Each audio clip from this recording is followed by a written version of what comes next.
দেখবেন আমাদের অনেক মাদ্রাসায় অনেক গার্জিয়ান আসে, ছোট্ট একটা ছেলেকে নিয়ে আসার পরে হুজুরকে বলে, হুজুর আমার এই ছোট ছেলেটাকে আপনার এখানে পড়াইতে চাই।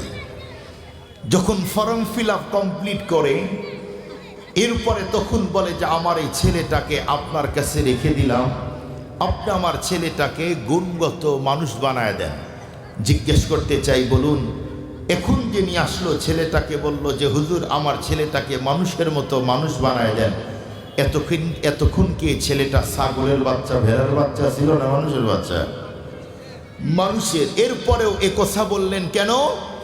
কারণ হলো আমার সন্তান এখন শুধুমাত্র কেবলমাত্র জন্মগত মানুষ, আমার এই সন্তানকে এখন ইলমে ওহী কোরআনে পাকের জ্ঞান শিক্ষা দিয়ে আমার সন্তানটাকে গুণগত আদর্শ মানুষ বানায় দেয়।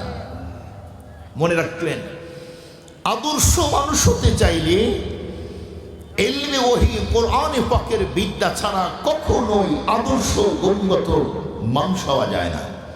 এইটা তো আমার দাবি। দলিল কি? আমার কাছে দলিল অনেক আছে, দুইটা বলি তাহলেই বুঝবেন। বলুন দেখি, নবী যেই যুগে জন্মগ্রহণ করলেন ওই যুগটাকে কোন যুগ বলা হয়? কথা বলেন।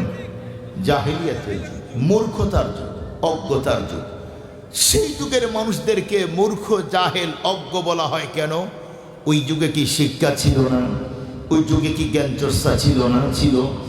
ওই যুগের মানুষ কি পরিমাণ শিক্ষিত ছিল সহজে বোঝার জন্য আপনাদেরকে একটা মেসাল দিলেই বুঝবেন। আমাদের দেশে দেখবেন বিভিন্ন প্রতিষ্ঠানে সরকার জানুয়ারিতে বিভিন্ন বই পাঠায়, প্রাইমারিতে প্রাইমারির বই পাঠায়, হাইস্কুলে হাইস্কুলের বই পাঠায়, কলেজে কলেজের বই পাঠায়, ইউনিভার্সিটিতে ইউনিভার্সিটির বই পাঠায়।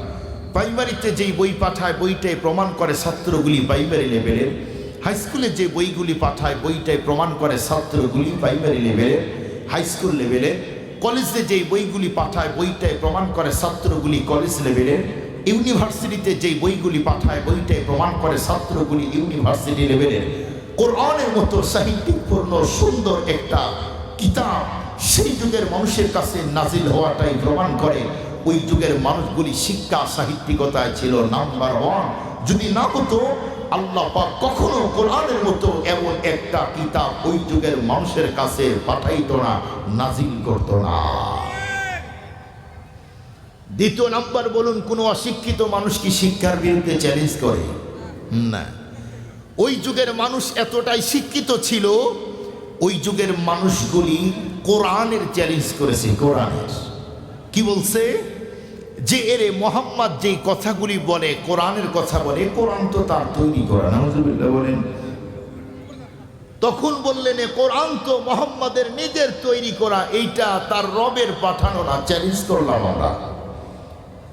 মক্কার সাহিত্যিক যেই মানুষগুলি আছেন যারা শিক্ষায় অনেক আগামী, সেই সময় তারা বললেন যে এই কিতাব মোহাম্মদের নিজের তৈরি করা।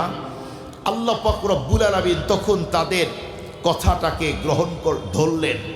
ধরার পরে বিশ্বনবীকে বললেন, ওগো হাবিব, ওগো রসুল, আপনি তাদেরকে বলেন তোমাদের দাবি কোরআন আমি রসুল তৈরি করেছি, আর তোমরা তো জানো পৃথিবীর কোনো টিচারের কাছে আমি টিচিং নেই নাই, পৃথিবীর কোনো শিক্ষকের কাছে গিয়ে একটা হরফ একটা বর্ণের জ্ঞান অর্জন করি নাই। এরপরেও যদি কোরআনের মতো সাহিত্যিকপূর্ণ কিতাব আমি রসুল তৈরি করতে পারি, এটা তোমাদের দাবি। আর আমি বলতেছি কোরআন আমার তৈরি করা নয়, আমার রব আল্লাহর পাঠানো। তোমাদের দাবি যদি হয় কোরআন আমি তৈরি করেছি, আমি কারো কাছে কোনো জ্ঞান অর্জন করলাম না, কারো কাছে একটা হরফের জ্ঞান অর্জন করলাম না, এরপরেও যদি এত সুন্দর কোরআন কিতাব যদি আমি তৈরি করতে পারি, তোমরাও তো অনেক বড় সাহিত্যিক, একটা কোরআন একটু তৈরি করে দেখাও। আল্লাহু আকবার বলেন। তৈরি করে দেখাও। ওরা তখন পারল না। কিছুদিন পরে আল্লাহ পাক আয়াত নাজিল করলেন, ওয়া ইন কুনতুম ফি রাইবিন মিম্মা নাযালনা আলা আবদিনা ফাতু বিসূরাতিন বিমিসলি। যদি পারো একটা সূরা তৈরি করো, 10টা আয়াত তৈরি করো, একটা আয়াত তৈরি করে দেখাও। যখন তারা কোরআনের মতো একটা কোরআন, একটা সূরা, একটা আয়াত তৈরি করতে পারলো না, আল্লাহ পাক তখন তার রসুলকে বললেন, ওগো হাবিব, আপনি মক্কার মানুষ যারা অনেক জ্ঞান রাখে ওদেরকে বলেন তোমরা যেহেতু বললে এ কোরআন আমার তৈরি করা, এতদিন পর্যন্ত লম্বা টাইম দিলাম, কোরআনের মতো কোরআন তৈরি করতে পারলে না, একটা সূরাও পারলে না, তাহলে তোমরা যদি একা না পারো, আর একটা জাতি আছে জিন জাতি, ওদেরকে সাহায্যের জন্য নাও। আল্লাহ পাক বলেন, قل لئن اجتمعت الإنس والجن, জিন জাতিকে সাথে নাও, আলা আইয়াতু বিমিসলি হাযাল কুরআন, দুই গ্রুপ মিলে আমি আল্লাহর কোরআনের মতো একটা কোরআন তৈরি করো। যখন তারা তৈরি করতে পারলো না, আল্লাহ পাক রব্বুল আলামিন ফাইনাল আয়াত নাজিল করলেন কি, ফাইন লাম তাফআলু,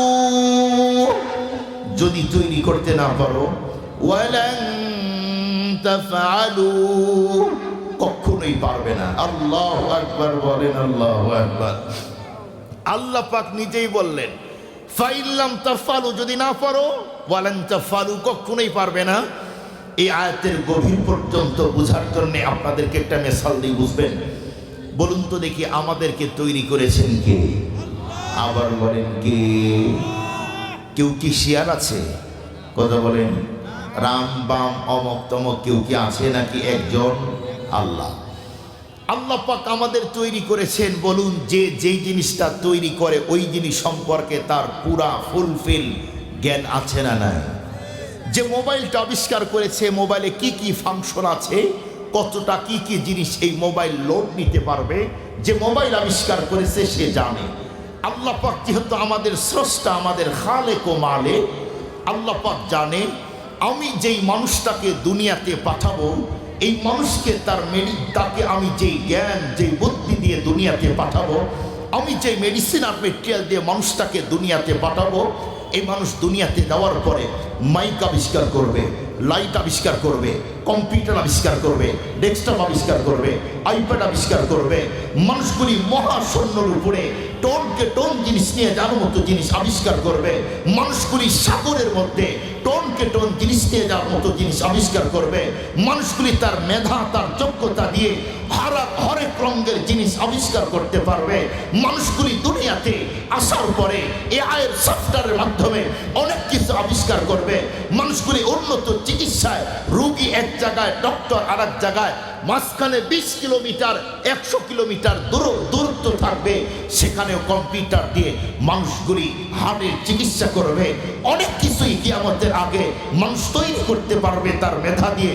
কিন্তু আমি এই মানুষকে যে মেধা দিয়ে দুনিয়াতে পাঠাইলাম, হরেক রঙের জিনিস আবিষ্কার করতে সক্ষম হলেও এই মানুষের কোনো যোগ্যতার ক্ষমতা নাই আমি আল্লাহর কোরআনের মতো একটা কোরআন, একটা সূরা, একটা আয়াত নাজিল করবে, পারবেই না। এই জন্যে আল্লাহ বললেন, ফাইল্লাম তাফআলু, যদি না পারো, ওয়ালান তাফআলু, কখনোই পারবে না। এটা আল্লাহ জানে।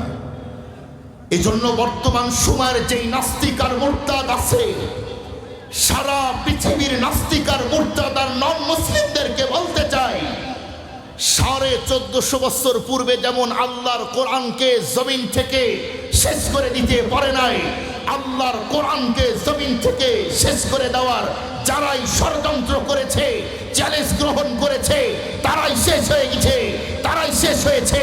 কিন্তু আল্লাহর কোরআন অতীতেও ছিল, এখনো বুক টান করে দাঁড়িয়ে আছে, কিয়ামত পর্যন্ত থাকবে। পৃথিবীর কোন নাস্তিক আর মুরতাদ কখনো আল্লাহর কোরআনকে জমিন থেকে তাড়িয়ে দিতে পারবে না। কোরআন তো নাজিল করেছেন আল্লাহ। এই পৃথিবীর অনেক বুদ্ধিজীবীরা, যাদের বুদ্ধি এমন এমন ভাবে খাটায়, মাঝে মাঝে বুদ্ধি খাটানোর জায়গা পায় না। আছে না নাই? কথা বলেন, আছে না নাই? অনেকে এমন আছে, অনেকে বলে পৃথিবীর অনেক ধর্মের অনেক কিতাব এটা সংস্কার হয়, নতুন কিছু ঢুকানো হয় আর বের হয়, কিন্তু কোরআন তো 1450 বছর পূর্বের কিতাব। এই কিতাবটা কেন এখনো প্লাস মাইনাস করা হয় না? এর মধ্যে কিছু বিয়োগ, কিছু জিনিস ঢুকানো কেন হয় না?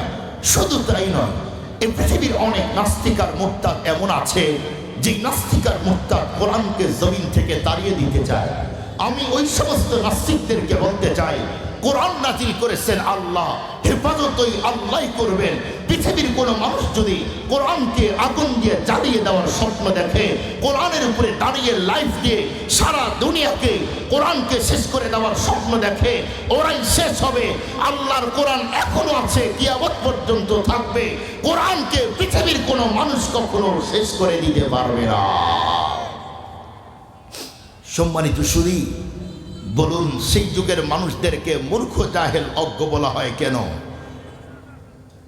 সেই যুগের মানুষদের কাছে শিক্ষা জ্ঞান চর্চা ছিল, এরপরে ওই যুগের মানুষদেরকে মূর্খ বলা হয় কেন?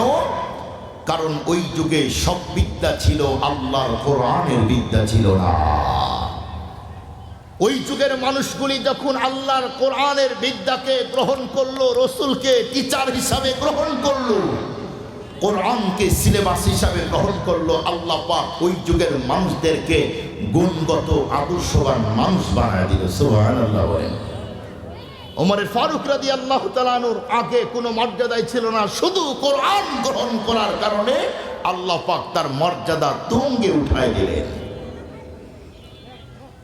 যেই জান্নাত পাওয়ার জন্য আমরা পাগল, সিদ্দিক আকবর ইসলাম গ্রহণ করলেন কোরআনকে সিলেবাস হিসাবে গ্রহণ করার কারণে।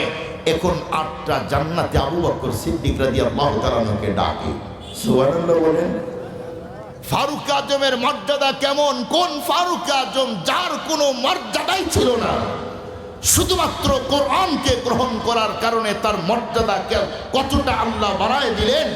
কিতাব পড়ে দেখেন, খুতুবাতে জুলফিকারের মধ্যে আসছেন কিয়ামতের দিন আল্লাহ কোন রসুলকে সালাম দিবেন না, শুধুমাত্র ওয়ানলি ওয়ান একজনকে আল্লাহ তার পক্ষ থেকে সালাম দিবেন, তিনি হলেন হযরত ওমর ফারুক রাদিয়াল্লাহু তাআলা আনহু। তার মর্যাদা শুধুই কোরআন। খুব ভালো করে বুঝবেন, 1450 বছর পূর্বে আল্লাহর কোরআনের বিদ্যা অ্যাবসেন্ট থাকার কারণে ওই যুগের মানুষগুলি যেমন জাহেল, মূর্খ, অজ্ঞ, জাহেলিয়াতের যুগ যেমন তাদেরকে বলা হয়, 1450 বছর পরেও মুসলমান যদি তার সন্তানকে তথ্য প্রযুক্তিতে নাম্বার 1 করে, বিশ্ব সেরা যদি তথ্যবিদ বানায়, বিশ্ব সেরা যদি সাহিত্যিক বানায়, বিশ্ব সেরা যদি ডক্টর বানায়, এরপরে যদি তার সন্তান ইলমে ওহী কোরআনের বিদ্যার সাথে সম্পর্ক না রাখে, ওই সন্তান কখনো আদর্শ গুণগত মানুষ হওয়ার কোনো সুযোগ নাই। আপনারা শিক্ষিত মানুষ, একটা মেসাল দিলে বুঝবেন। বর্তমান পৃথিবীতে প্রায় 38টার উপরে রাষ্ট্রে সমকামিতার বিল এখন পাশ করা আছে। এর মধ্যে শীর্ষে হলো আমেরিকা। সমকামিতার বিল কি আপনারা বুঝছেন? সমকামিতা হলো পুরুষ পুরুষের সাথে যৌনাচার করবে, মহিলা মহিলার সাথে যৌনাচার করবে। বলুন তো, ওরা যে বিল পাশ করেছে ওই বিল কি আমাদের দেশের কুকুর শ্রীগাল মানবে? কথা বলেন না। মানবে? মানবে না। কেন? কোরআন খুলেন, কোরআনের মধ্যে আল্লাহ পাক স্পষ্টই বলেছেন, এই পৃথিবীতে আল্লাহ যত প্রাণীকুলকে তৈরি করেছেন সবগুলা একজোড়া।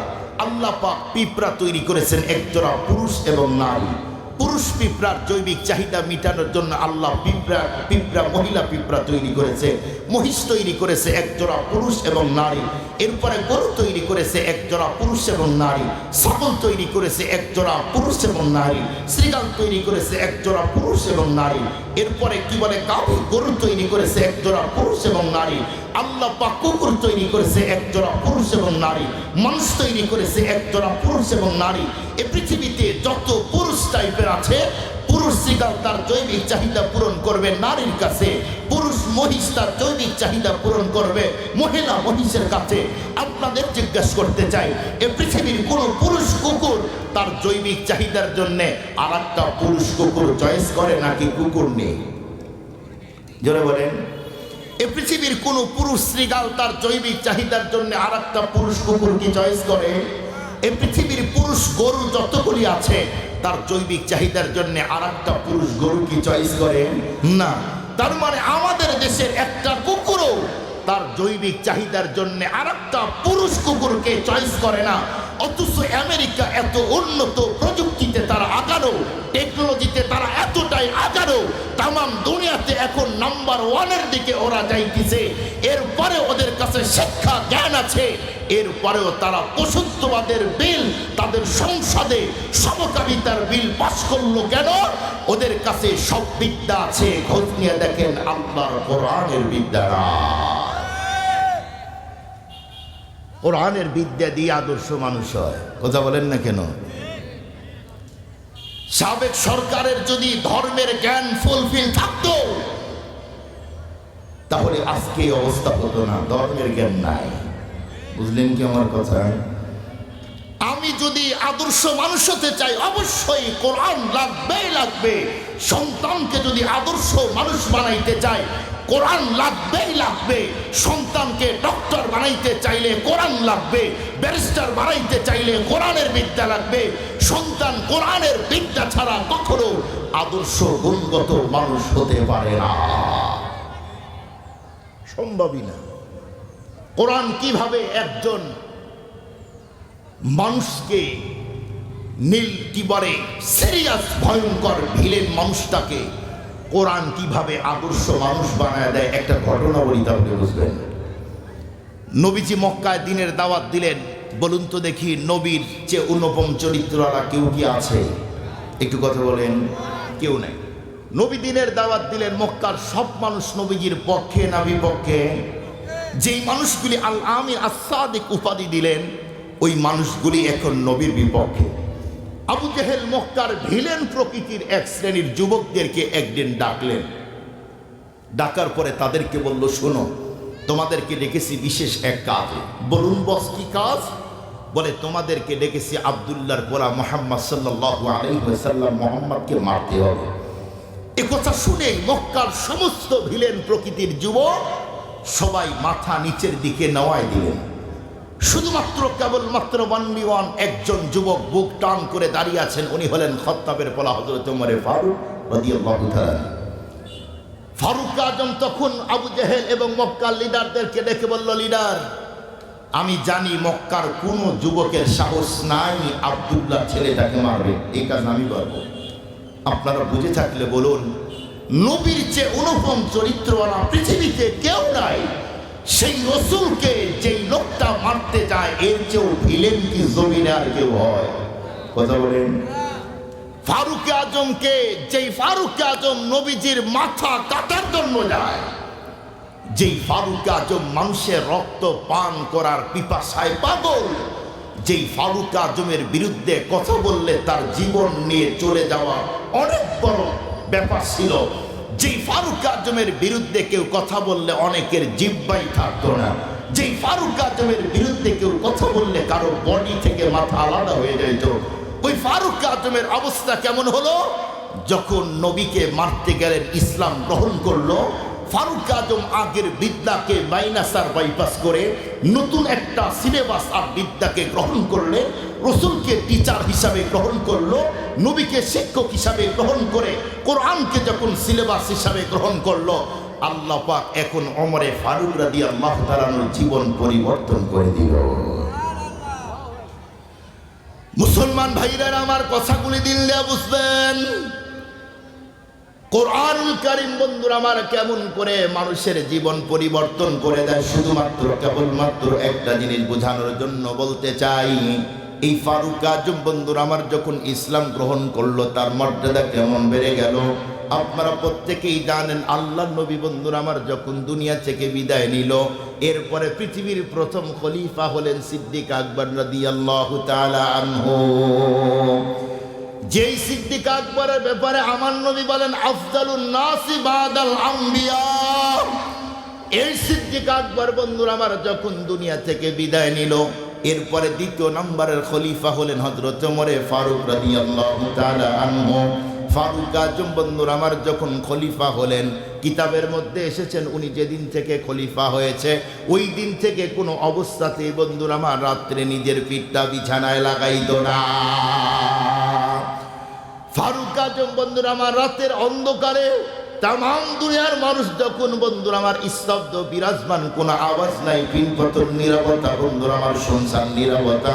ফারুক আজম রাতের অন্ধকারে রাস্তার মধ্যে একা একাই চলতো, কোনো গার্ড নাই। তাকে বন্ধুরা আমার সিকিউরিটি গার্ড বন্ধুরা আমার তাকে যে গার্ড দিবে এমন কেউ নাই। এক পর্যায়ে ফারুক আজম বন্ধুরা আমার এশারের নামাজ আদায় করে পুরা রাজ্যের মধ্যে ঘুরে ঘুরে ঘুরে ঘুরে দেখতো এই রাজ্যের কোন মানুষগুলি বন্ধুরা আমার কোন অবস্থায় কষ্টে না শান্তিতে আছে। কারণ হলো মানুষ দিনের বেলায় অনেকের দুঃখ বোঝা যায় না, কিন্তু যখন রাত হয় সেই সময় বন্ধুরা আমার অনেক মানুষের অনেক কিছুই জানা যায়। এক পর্যায়ে ফারুক আজম রাদিয়াল্লাহু তাআলা আনহু রাতের অন্ধকারে বন্ধুরা আমার একা একাই যখন রাস্তার মধ্যে চলতেছিল, এমন মুহূর্তে রাতের অন্ধকারে তার কানের মধ্যে ছোট্ট ছোট্ট বাচ্চাদের কান্নার আওয়াজগুলি ঢুকে যায়। ফারুক আজম উনি ভাবলেন কোন দিক থেকে বন্ধুরা আমার বাচ্চাদের কান্নার আওয়াজগুলি আসে। এক পর্যায়ে আওয়াজটাকে বন্ধুরা আমার টার্গেট করে যখন চলা শুরু করলো, অল্প কিছু দূর যাওয়ার পরে যেই ঘরের মধ্যে বাচ্চাগুলি কান্না করতেছিল, ফারুক আজম রাদিয়াল্লাহু তাআলা আনহু বন্ধুরা আমার ওই ঘরের একদম গেটের সামনে দাঁড়িয়ে গেল।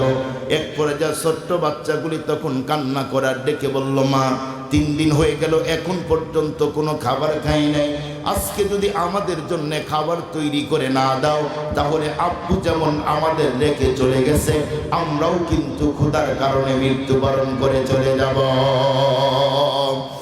মুসলমান ভাইরা আমার যখন বাচ্চাগুলি কান্না করার ডেকে বলল, মা 3 দিন পার হয়ে গেল আজকে একটু আমাদের জন্য খাবার তৈরি করে দাও। এক পর্যায়ে বন্ধুরা আমার তখন মা চোখের পানি ছেড়ে বাচ্চাদেরকে ডেকে বলল, বাবা তোমরা এখন একটু ঘুমিয়ে যাও, এই যে তোমাদের জন্য রান্না করছি। এক পর্যায়ে বাচ্চাদেরকে বন্ধুরা আমার যখন বললেন, কিন্তু বাচ্চাদের ক্ষুধার কারণে চোখে ঘুম ধরে না। মহিলা তখন একটা পাতিলকে বন্ধুরা আমার চুলার উপরে উঠায় দিল। এরপরে পাতিলকে লক্ষ্য করে ডেকে বলল, পাতিল এই মুহূর্তেই তুমি আল্লাহর কুদরতি ভাবে তোমার মধ্যে খাবার তৈরি করে দাও।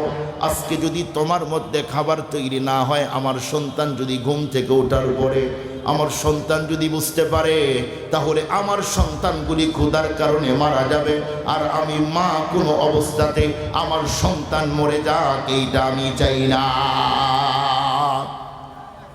মহিলা কান্না করে আর পাতিলকে বলে, এখানে টিস্যু নাই। ফারুক আজম রাদিয়াল্লাহু তাআলা আনহু গেট থেকে তখন ডেকে বলল, মা গেটটা খুলে দাও। ওমরে ফারুক রাদিয়াল্লাহু তাআলা আনহু যখন গেটে আওয়াজ দিলেন, মহিলা দরজা খুলে দিল। রাতের অন্ধকারে বাসায় কেউ নাই। সেই সময় তো খেলাফত চলতেছিল, কোরআনের শাসন চলতেছিল। বলুন তো দেখি বর্তমান সময়ে এখন রাতের অন্ধকারে এক বাসায় একজন মহিলা যদি থাকে আর দরজায় আওয়াজ দিলে ওই মহিলা কি গেট খুলবে? কথা বলেন না কেন?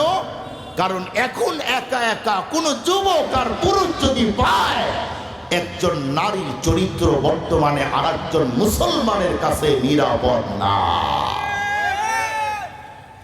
ওইটা তো খেলাফত চলতেছিল, ওই যুগের পুরুষদের চরিত্র ছিল হলো ওরা কখনো কোনো বেগানা নারীর দিকে নজর দিত না। কোন নারীকে সেই সময় ইসলাম তো তারা পেয়েছে, ইসলামের মজা আর স্বাদ তো তারা পেয়েছে। এই জন্য সেই সময়ের কোনো পুরুষ কোনো নারী জেনার কাজের মধ্যে কখনো লিপ্ত হয় নাই। আর আজকে আমাদের দেশের অবস্থা হলো, করোনা ভাইরাস বাংলাদেশে যেই পরিমাণ ক্ষতি করেছে, সাবেক সরকার যেই পরিমাণ ক্ষতি করেছে, এর চেয়ে বর্তমানে মুসলমানদের খোঁজ নিয়ে দেখেন জেনা আর পরকিয়া কি পরিমাণ ভয়াবহ সিরিয়াস রূপ ধারণ করেছে। আজকে দেখবেন পত্রিকায় পাগলির পেটে বাচ্চা, দেখেন না আপনারা? কথা বলেন না যে ভাই, পাগলির পেটে বাচ্চা কে দিল? আরেকজন নারী দিয়েছে না পুরুষ দিয়েছে? কথা বলেন। আরেকজন পুরুষ তো তার পেটে বাচ্চা দিল, সে তো মুসলিম। জিজ্ঞেস করতে চাই, তুমি কেমন মুসলমান? তোমার কাছে একজন পাগলির চরিত্র তোমার কাছে নিরাপদ না। আমরা এতটা নিকৃষ্ট হয়েছি। জাহিলিয়াতের যুগে যেমন একজন মহিলা রাস্তায় একা চলাকে ভয় করত, বর্তমান সময়ে মুসলমানদের নারীরাও এখন সেম ভয় পায়। তারা তো কোরআন পায় নাই, রসুল পায় নাই। যখন কোরআন পেয়েছে, রসুল পেয়েছে, তাদের চরিত্র কেমন হলো? একজন নারী রাস্তায় চলতেন। খলিফা হযরতে ওমর ইবনে আব্দুল আজিজ রাহমাতুল্লাহি আলাইহির যুগে একজন নারী ভয়ে অন্য এক অঞ্চলে না গিয়ে উনি যেই জায়গায় খলিফার সৈন্যবাহিনী থাকে তাদের কাছে গিয়েছেন। তার দিলের মধ্যে চাহিদা হলো, এখন যদি খলিফার এই অঞ্চলে ঢুকে কোনো পুরুষ কোনো যুবক আমার চরিত্র নষ্ট করবে না, আর নন মুসলিম ওদের অঞ্চলে ঢুকলে আমার চরিত্র ওরা খেয়ে ফেলবে, আমাকে শেষ করে দিবে, চরিত্র নষ্ট করে ফেলবে। সেই সময়ের মুসলমান কেমন ছিল, আর আমরা এখন মুসলমান নামকে বসতে। কথা বলেন, কথা বলেন। এখন একজন যুবকের প্রেমের সিরিয়াল 5 থেকে 10টা। একজন যুবতী তার বিয়ের আগে তার চরিত্র 50 বার নষ্ট করে দিল। এবং তুমি কি জানো চরিত্রের কত দাম? খুব ভালো করে বুঝবেন। মাঝখানে দুটি কথা আপনাদেরকে বলতে চাই।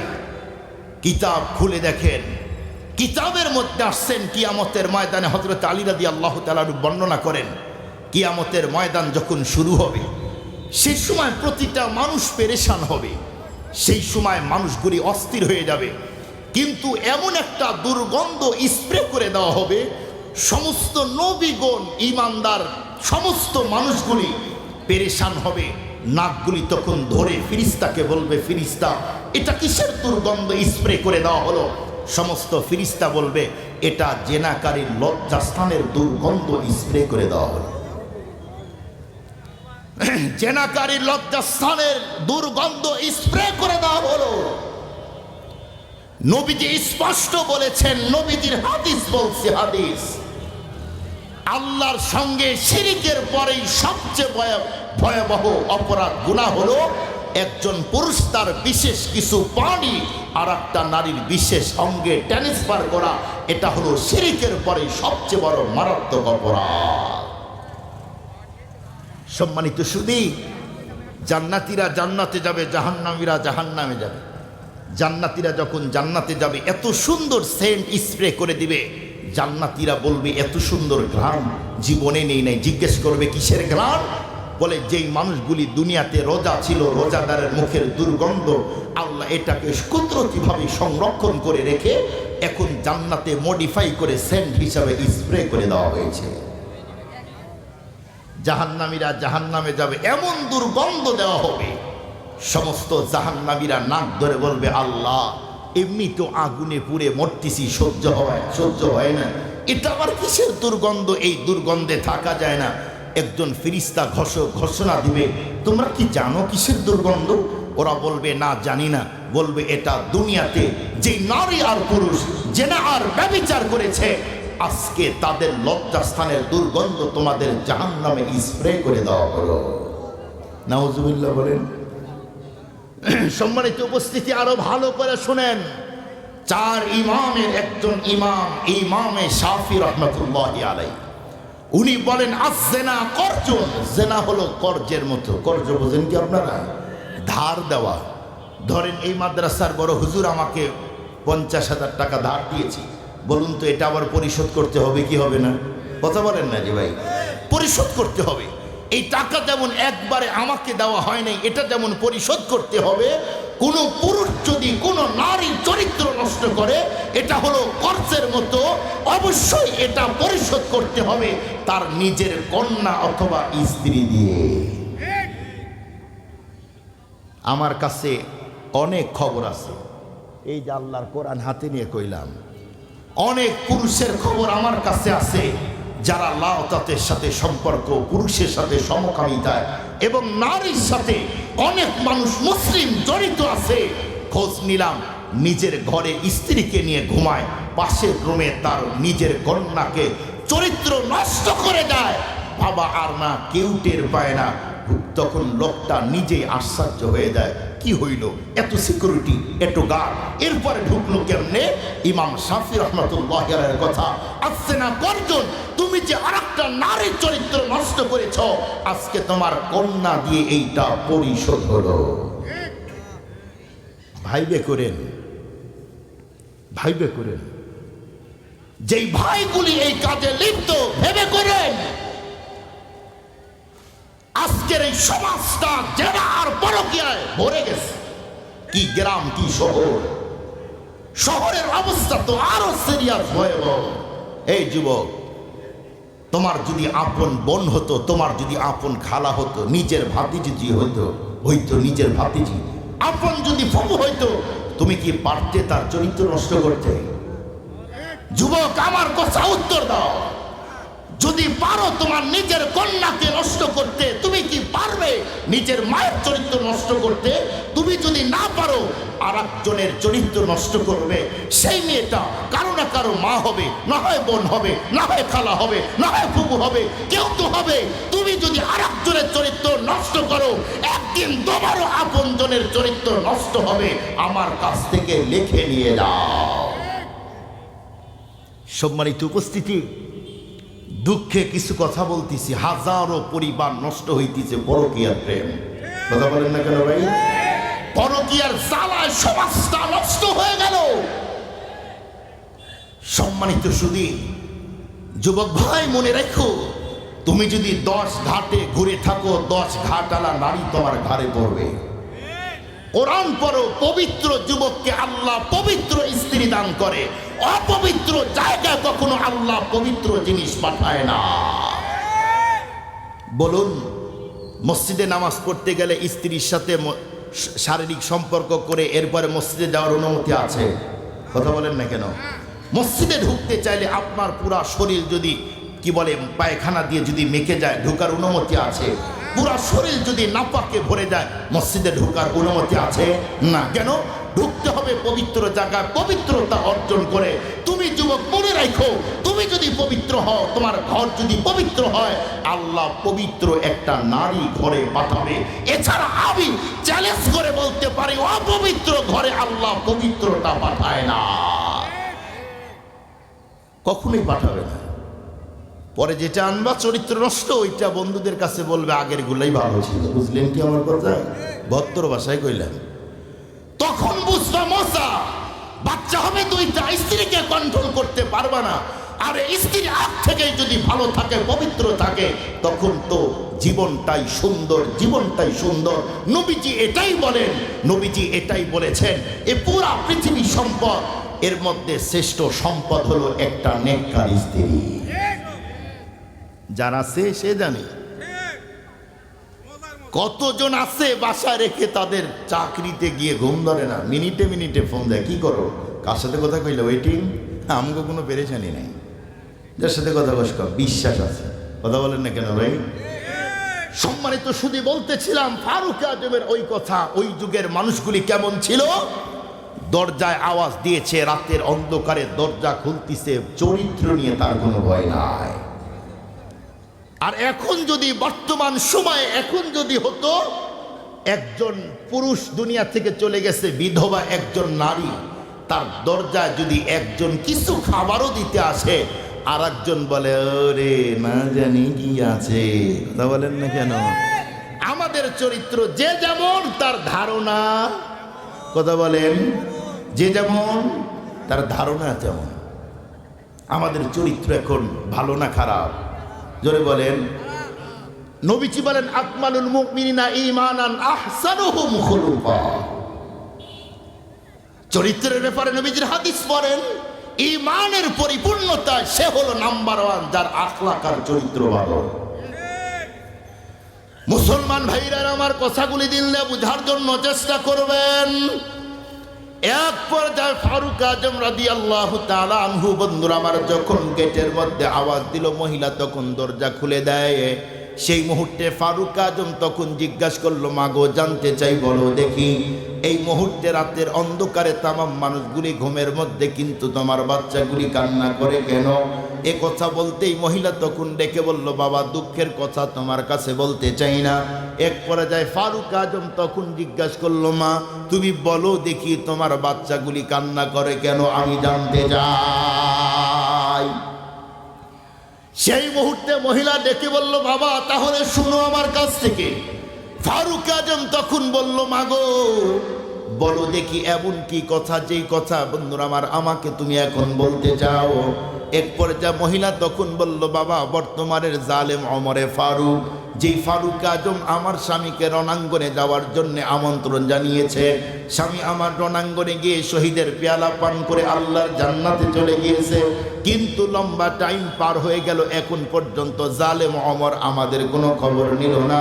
এক পর্যায়ে ফারুক আজমকে তখন জিজ্ঞাসা করলো, বাবা তুমি বলো তো আমার সন্তানগুলি এখন এতিম, আমার সন্তান যদি খাবার না পায় আমি কেমন করে সন্তান চালাবো? এক পর্যায়ে ফারুক আজম সেই মুহূর্তে ডেকে বলল, মাগো এখন যদি অনুমতি দাও এই মুহূর্তে আমি তোমার জন্য এমনকি সন্তানের জন্য খাবারগুলি আনতে চাই।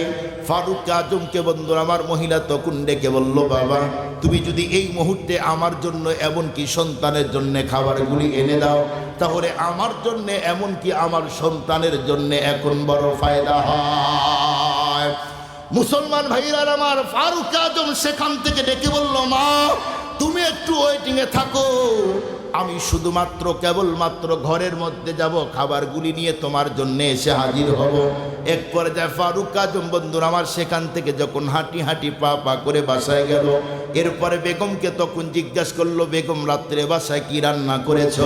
এ কথা বলতে বেগম সেই মুহূর্তে তখন ডেকে বলল, স্বামী লম্বা টাইম পার হয়ে গেল, আমাদের বাসায় কোনো গোস্ত ভুনা করা হয় নাই, আজকে রাত্রে আমি বাসায় অনেক মজা করে সুন্দর গোস্ত ভুনা করেছি। ফারুক আজম ডেকে বলল, বেগম এই মুহূর্তেই তুমি আমার হাতে গোস্তের বাটিগুলি দিয়ে দাও। এক পর্যায়ে ফারুক আজম বন্ধুরা আমার গোস্তের বাটিগুলি নিজের হাতের মধ্যে নিল। এরপরে সেখান থেকে বন্ধুরা আমার যখন বাইতুল মালে গিয়েছে, এরপরে যাওয়ার পরে গোলামকে ডেকে বলল, গোলাম এই মুহূর্তেই তুই বাইতুল মালের গেটটা খুলে দে। এক পর্যায়ে বন্ধুরা আমার গোলাম যখন বাইতুল মালের গেটটা খুলে দিল, ফারুক আজম সেই মুহূর্তে তখন জিজ্ঞাসা করলো, গোলাম রে এই মুহূর্তে আমি জানতে চাই, বল দেখি বাইতুল মালে আটার বস্তা আছে কিনা? সেই মুহূর্তে গোলাম ডেকে বলল, আমিরুল মুমিনিন, হা হা হা এই মুহূর্তে আটার বস্তা ভিতরে আছে। এক পর্যায়ে বলল, আমার পিঠের উপরে একটা আটার বস্তা উঠায় দে। এক পর্যায়ে বন্ধুরা আমার ফারুক আজমের পিঠের উপরে যখন আটার বস্তা উঠিয়ে দেওয়ার কথা বলল, গোলাম তখন বলল, আমিরুল মুমিনিন, না না না, কোনো অবস্থাতে আপনার পিঠে আটার বস্তা দেওয়া যায় না। ফারুক আজম সেই মুহূর্তে ডেকে বলল, গোলাম আমি তোরে যা বলি তুই তাই কর, এই মুহূর্তে আমার পিঠে আটার বস্তা উঠায় দে। গোলাম তখন ডেকে বলল, না দেওয়া যায় না। এক পর্যায়ে ফারুক আজম তখন আবার বলল, গোলাম আমি যা বলি তাই কর। গোলাম তখন বলল, আমিরুল মুমিনিন, রাজার হুকুম প্রজার কাজ, আপনি অর্ডার করেন আমি পৌঁছিয়ে দিব, কিন্তু আপনার পিঠে দিব না। ফারুক আজম ডেকে বলল, গোলাম আমি বললাম তুই আমার পিঠে উঠায় দে। সেই মুহূর্তে ফারুক আজমকে গোলাম স্পষ্ট করে বলল, আমিরুল মুমিনিন, কোনো অবস্থাতেই আমার হাত দিয়ে আপনার পিঠে আটার বস্তা দিতে পারি না। মুসলমান ভাইরা আমার, এক পর্যায়ে ফারুক আজম ডেকে বলল, গোলাম আমি বুঝতে পেরেছি তুই আমার পিঠের উপরে আটার বস্তা দিবি না, কিন্তু আমি তোর কাছে একটা মাত্র প্রতিশ্রুতি নিতে চাই, তুই আমার কাছে ওয়াদা দে, কিয়ামতের দিন যেই দিন রব্বুল আলামিন গুনার বোঝাগুলি আমার ঘাড়ে উঠায় দিবে, সেই দিন তুই কি আমার গুনার বোঝাগুলি তোর ঘাড়ে নিবি নাকি বল? এক পর্যায়ে গোলাম তখন ডেকে বলল, আমিরুল মুমিনিন, সেই দিন গুনার বোঝাগুলি নিতে চাই না। ফারুক আজম তখন ডেকে বলল, গোলাম আমি জানি তুই দুনিয়াতে উপকার করতে চাস, কিন্তু পরকালে চাস না। এক পর্যায়ে ফারুক আজম ডেকে বলল, গোলাম এই মুহূর্তে আমার পিঠে আটার বস্তা উঠায় দে। এক পর্যায়ে ফারুক আজমের বন্ধুরা আমার পিঠের উপরে যখন আটার বস্তা উঠিয়ে দেওয়া হলো, ফারুক আজম বন্ধুরা আমার আটার বস্তা নিয়ে যখন রাতের অন্ধকারে চলতেছিল, তামাম দুনিয়া একদম স্তব্ধ বিরাজমান, কোনো আওয়াজ নাই, পিনপতন, নীরবতা। ফারুক আজম বন্ধুরা আমার যখন চলতেছিল একা একা, পিছন থেকে একজন মানুষ যদি লক্ষ্য করে দেখে, সেই লোকটা বলতে বাধ্য হবে, মদিনার মধ্যে এর চেয়ে রিক্ত হস্ত দরিদ্র মানুষ মনে হয় কেউ নাই। আল্লাহু আকবার বলেন, আল্লাহু আকবার। খলিফাতুল মুসলিমিন ওমরে ফারুক রাদিয়াল্লাহু তাআলা, উনি কেমন নেতা, উনি কেমন লিডার। বর্তমান 64 রাষ্ট্র এক জায়গায় করলে যত বড় হয় তত বড় রাজ্যের লিডার ছিলেন হযরত ওমরে ফারুক রাদিয়াল্লাহু তাআলা। এত বড় রাজ্যের লিডার, নেতা, খলিফা, যার আঙ্গুলের ইশারায় অর্ধেক পৃথিবী শাসন হয়, উনি একা একা চলতেছেন, কোনো সিকিউরিটি গার্ড নাই। শুধু তাই নয়, নর্মাল একজন এতিমের বাড়িতে, একজন শহীদের বাড়িতে নিজের পিঠে আটার বস্তা বহন করে বাড়িতে পৌঁছিয়ে দেয়। আল্লাহু আকবার বলেন। সম্মানিত উপস্থিতি, এইবার একটা কথা বলি, হয়তো অনেকে অনেক কথা বলবেন, আমি শুধু বোঝানোর জন্য বলবো, আমার অন্য ব্যক্তি টার্গেট করে ওয়াজ করা টার্গেট না। বলুন, আমাদের দেশের নেতারা ওমরে ফারুকের মতো বাড়ি বাড়ি দেয়? সত্যি করে কইলেন কি আপনারা? হ্যাঁ, ওই যে অনেকে বলতিস আরো নেয়। ওরা কি নেয় না বলেন? সবই নেয়। গরিবের কম্বল নেয়, এরপরে রাস্তার কালভার্ট নেয়, এরপরে রাস্তার পিচ নেয়, আলকাতরা নেয়, পিলারটাও নেয়, কারেন্টের। এই সমাজের, এই দেশের অনেক কিছুই ওরা ভোগ করে, নেয়, খায়। দুঃখ হলো ওরাই খায়, ওরাই সব কিছু করে, আর নিরপরাধ আলেমদের ঘাড়ে দোষ চাপায়। তোমরাই খাও, তোমরাই সব কিছুই করো, আলেমদের ঘাড়ে দোষ চাপাও কেন? আমরা তো কিছুই বলি না। ওয়াত্তাকু ইয়াওমান তুরজাউনা ফীহি ইলাল্লাহ। সেই দিন তুমিও রবের সামনে দাঁড়াবে, আমিও দাঁড়াবো। সেই দিন রবের কাছে তোমাকে হিসাব দিতে হবে, আমাকে হিসাব দিতে হবে। তুমি অন্যায়ভাবে নিরপরাধ মানুষকে হত্যা করে তার সম্পদকে দখল করবে, পাওয়ার ক্ষমতা থাকার কারণে আরেকজন নিরপরাধ মানুষের জায়গা দখল করবে, কারো মাথায় অস্ত্র ধরে অবৈধ টাকা ইনকাম করবে। এইভাবে যদি অর্থ ইনকাম করে বিশাল অট্টালিকার মালিক হও, সেই দিন তুমি হিসাব দিবে, আমাদের তো সমস্যা নাই। সমস্যা হলো তুমি চুরি করো, ডাকাতি করো, অমক করো, তমক করো, আলেমদের ঘাড়ে দোষ চাপাও কেন? বলেন, আলেমদের ঘাড়ে দোষ চাপানোর লোক আছে না নাই? আবার বলেন, আছে না নাই? দেখবেন ওরা এমন বুদ্ধি খাটায়, দুনিয়ার যত অপরাধ যা মন চায় তা করে, জেনা করে, ব্যভিচার করে, লুটতরাজ করে, সব অপরাধ ওরাই শীর্ষে, আর নিরপরাধ আলেমদের ঘাড়ে ওরা দোষ চাপায়। হাকিমুল উম্মত মুজাদ্দিদুল মিল্লাহ শাহ আশরাফ আলী থানভী রহমতুল্লাহি আলাইহি, উনি তার কিতাবের মধ্যে লিখছেন, এক লোক দুইটা প্রাণী পালত, একটা হলো ছাগল আর একটা বানর। দুইটা প্রাণী তো আপনারা চিনলেন, কি চিনছেন কি আপনারা? বানরের বুদ্ধি কিন্তু সিরিয়াস, মারাত্মক। এই জন্যই তো আমাদের দেশের কিছু বুদ্ধিজীবীরা ওরা বলে মানুষ আগে বানর ছিল। বুঝছেন কি আমার কথা? কিছু মানুষ বানরের বুদ্ধি দেখে বলে আগে মানুষ বানর ছিল, চলতে চলতে লেজ কেটে এখন মানুষ হয়ে গেছে। আমি সেই দিকে বলতে চাই না। এই লোক দুইটা প্রাণী পালতো, একটা হলো ছাগল আর একটা বানর। তো এই লোকের বাসায় একদিন বিয়াই বেড়াইতে আসবে। ভালো করে কথাটা শুনেন, জীবনে অনেক কাজে লাগে। তো বিয়াই তখন বল চাই, বিয়াই বাড়িতে গেলে বিয়াই কিন্তু অনেক মজা করে খাবার দেয়, তুমি বিয়ের জন্য স্পেশাল একটা দই নিয়ে এসো, যাও। সবচেয়ে ভালো এলাকার যেই জায়গা দই বিক্রয় করে তার কাছে গিয়ে দই নিয়ে আসলেন। দই নিয়ে যখন বাসায় আসলেন, বলেন আমরা যারা পুরুষ মানুষ বাহির থেকে বাজার করে যখন গেটে আসি, অনেক সময় এমন পেশাবের চাপ দেয়, মনে হয় ব্যাগ রাইট হ্যান্ড উঠায়। এমন হয় কি হয় না? হয়। তো আল্লাহর বান্দা উনি চিন্তা করলেন, এখন যদি দইটা বেগমকে দিতে যাই অথবা ঘরে রাখতে যাই, তাহলে তো অবস্থা খারাপ, পেশাব করে লুঙ্গি নষ্ট হয়ে যাবে। ও বুদ্ধি করে যেই জায়গা ছাগল আর বানর মাঝখানে দইয়ের নাড়ি রেখে ও পেশাব করতে গিয়েছে। ছাগল তো ছাগলই, ছাগল ঘাস খায়, ওর কোনো চিন্তাই নেই। বানর বুদ্ধি করে, কিরে মালিক এখানে কি রাখলো, কি রাখলো, কি রাখলো। বুদ্ধি করতে করতে বানর কাছে আসতে আস্তে করে দড়ির এইটি খুলতে খুলতে অনেকটা খুলে ফেলেছে। বানর ভিতরে নিজের হাতটা দিয়ে মুখে দিয়ে দেখে, ওরে খুব স্বাদ। একটু খায়, আবার একটু খায়, খাইতে খাইতে মনে করেন শেষ পর্যায়ে বানরের মাথায় আসলো, মালিক যদি ভিতর থেকে এসে বাহিরে দেখে আমি এখন দইগুলি খাই, তাহলে তো বানর ভাবতিছে মালিক তো আমাকে ছাড়বে না, বাঁচার উপায় কি? তখন বানর ভিতর থেকে একটু দই উঠায় ছাগলের মুখে সুন্দর করে মাখায় দেয়। মাখায় দিয়ে ওই দূরে পিসাবের ভাব নিয়ে বানর আরামসে বসে আছে। মালিক ভিতর থেকে বের হওয়ার পরে দেখে, কিরে দই রাখলাম এই জায়গা, খাইলো কে? বেগমকে ডাকা, ওই কই রে, কি হয়েছে, চিল্লাও কেন? দই খাইলো কিডা? কয় দই কই নি, কখন নিয়ে আসছো আমি তো জানি না।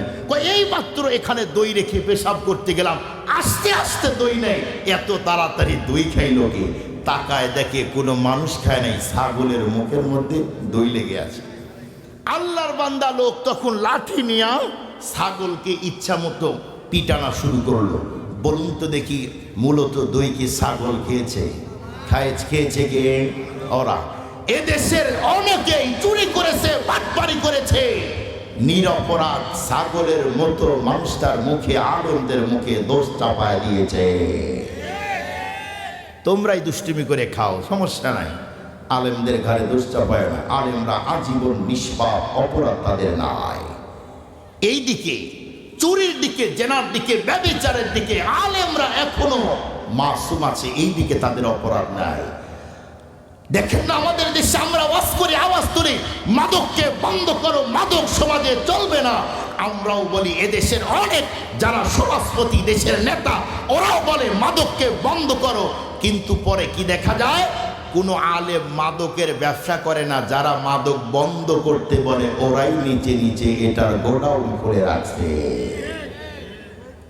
অপরাধ তো সব তোমাদেরই, দলিল নাও। এই জন্যই তো তোমাদের এত অপরাধ বেশি, রাস্তায় একা একা চলার সাহস নাই।